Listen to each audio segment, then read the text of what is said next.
मित्रों, जय राधे, जय कृष्णा। भगवान श्री कृष्ण जी के इस पावन मंच में आप सभी का हार्दिक स्वागत करती हूँ, अभिनंदन करती हूँ।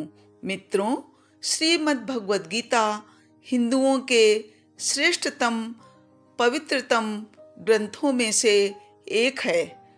महाभारत के अनुसार कुरुक्षेत्र के मैदान में श्री कृष्ण जी ने अर्जुन को जो संदेश दिया था, उसी का वर्णन श्रीमद् भगवद गीता में बताया गया है।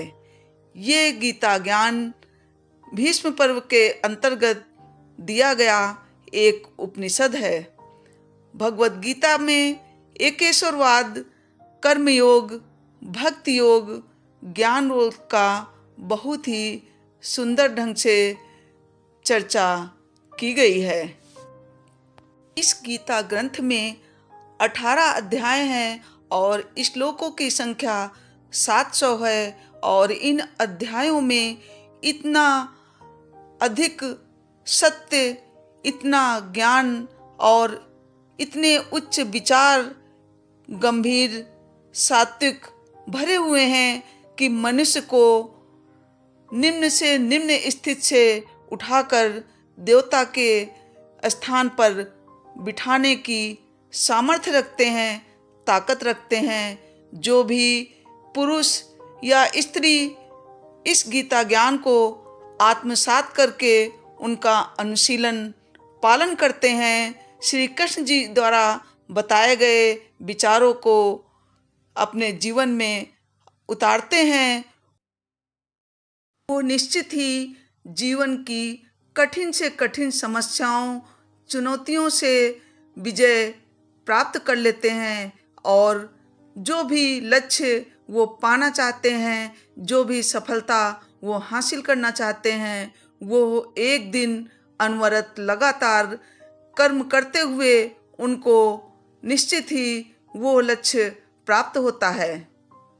गीता की महत्ता बताते हुए भगवान श्री कृष्ण जी कहते हैं, गीता में हृदयम पार्थ, गीता में सारम उत्तमम, गीता में ज्ञानम अति उग्रम, गीता में ज्ञानम अव्ययम, गीता में चोत्तमम स्थानम, गीता में परमम पदम, गीता में परमम गुह्यम, गीता में परमो गुरु।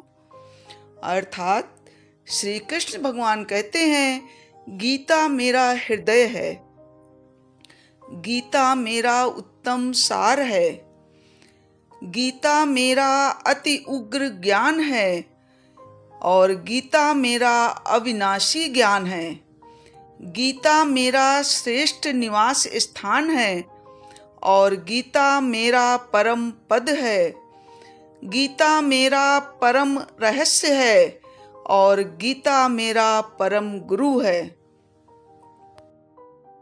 मित्रों, ये गीता ज्ञान भगवान श्री कृष्ण जी ने अर्जुन को आज से हजारों वर्ष पूर्व दिया था, लेकिन आज भी हमारे जीवन में यह गीता ज्ञान अत्यंत उपयोगी और महत्वपूर्ण है और इसके आत्मसात करने से, इसका पालन करने से हम सभी अपने जीवन की सभी समस्याओं से मुक्ति पा सकते हैं। और इस पवित्र गीता ज्ञान की अनेकों महापुरुषों ने अपने अपने ढंग से व्याख्याएं की हैं, गुणगान किया है। महर्षि व्यास, शंकराचार्य जी, संत ज्ञानेश्वर, स्वामी विवेकानंद और न जाने कितने ही महापुरुषों ने इस गीता ज्ञान की चर्चा की है, बखान किया है, इसका महत्व प्रतिपादित किया है। संत ज्ञानेश्वर जी लिखते हैं कि गीता में वेदों के तीनों कांड स्पष्ट किए गए हैं, अतः वो मूर्तिमान वेद रूप है और उदारता में तो वो वेद से भी अधिक है। अगर कोई दूसरों को गीता ग्रंथ देता है तो समझो कि उसने लोगों के लिए मोक्ष सुख का सदा व्रत खोला है। गीता रूपी माता से मनुष्य रूपी बच्चे वियुक्त होकर भटक रहे हैं, अतः उनका मिलन कराना यह तो सर्व सज्जनों का मुख्य धर्म है। मित्रों, गीता ज्ञान की महत्ता बताते हुए स्वामी विवेकानंद जी ने कहा है कि श्रीमद् भगवद गीता उपनिषद रूपी बगीचों में से चुने हुए आध्यात्मिक सत्य रूपी पुष्पों से गुंधा हुआ पुष्प गुच्छा है। गीता का महत्व बताते हुए महात्मा गांधी जी कहते हैं कि एक बार मैंने अपना अंतिम समय नज़दीक आया हुआ महसूस किया, तब गीता मेरे लिए अत्यंत आश्वासन रूप बनी। मैं जब जब बहुत भारी मुसीबतों से घिर जाता हूँ, तब तब मैं गीता माता के पास दौड़कर पहुँच जाता हूँ और गीता माता में से मुझे समाधान न मिला हो, ऐसा तो कभी हुआ ही नहीं। मित्रों, अनेक महापुरुषों के द्वारा गीता के विषय में कहे गए ये श्रेष्ठ वक्तव्य अत्यंत ही सराहनीय, प्रशंसनीय और हम सभी के लिए प्रेरणा स्रोत और प्रोत्साहित करने वाले हैं। यदि हम सभी मनुष्य अपने जीवन में भगवान श्री कृष्ण जी द्वारा बताए गए इन संदेशों का पालन करते हैं, तो निश्चित ही हमारे अंदर जो जाने अनजाने क्रोध, ईर्ष्या, काम वासना, लालच आदि अनेकों बुराइयां समय समय पर अनायास ही उत्पन्न हो जाती हैं, उनसे हम इस गीता ज्ञान के द्वारा विजय प्राप्त कर सकते हैं और अपना मार्ग कल्याणकारी बना सकते हैं, प्रशस्त कर सकते हैं।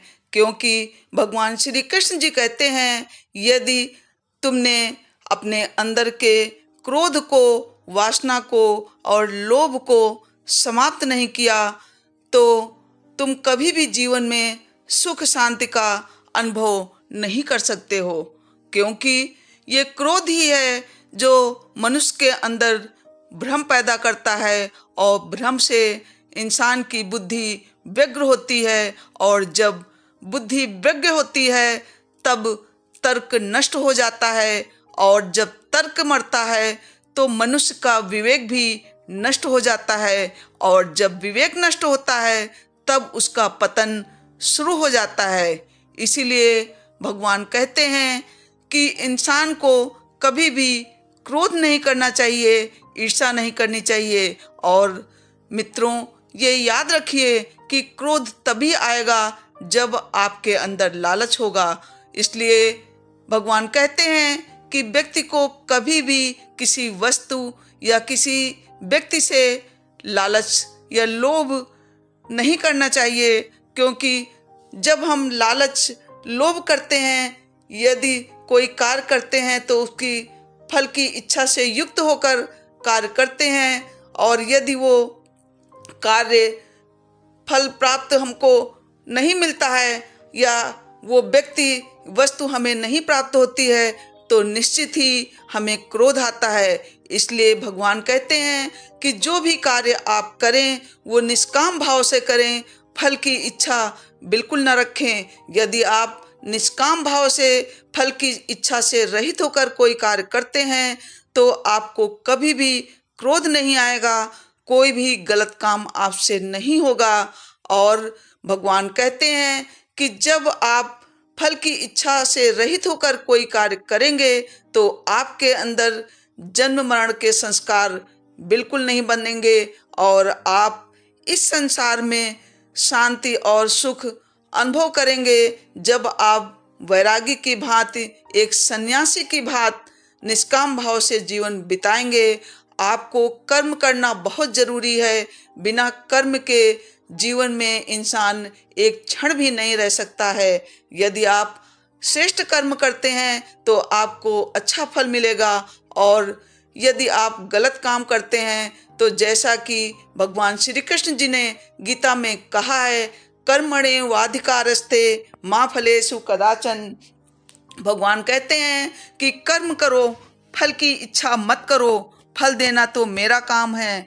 लेकिन यदि तुम गलत करते हो तो परित्राणाय साधूनाम संभवामि युगे युगे, भगवान कहते हैं सज्जनों की रक्षा के लिए और अत्याचारियों के विनाश के लिए मैं हर युग में अवतरित होता हूँ और सज्जनों की रक्षा हमेशा करूँगा।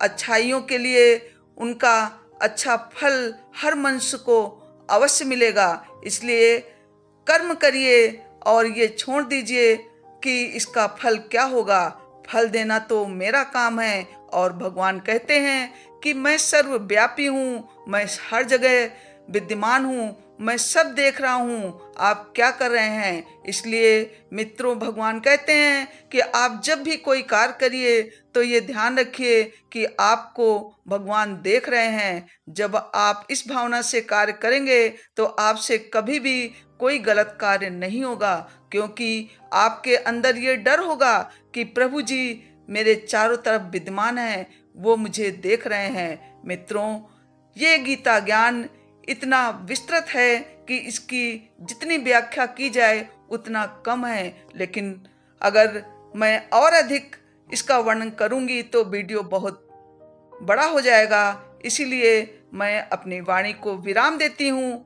मिलती हूँ ऐसे ही नेक्स्ट से प्रेरणादायी वीडियो के साथ।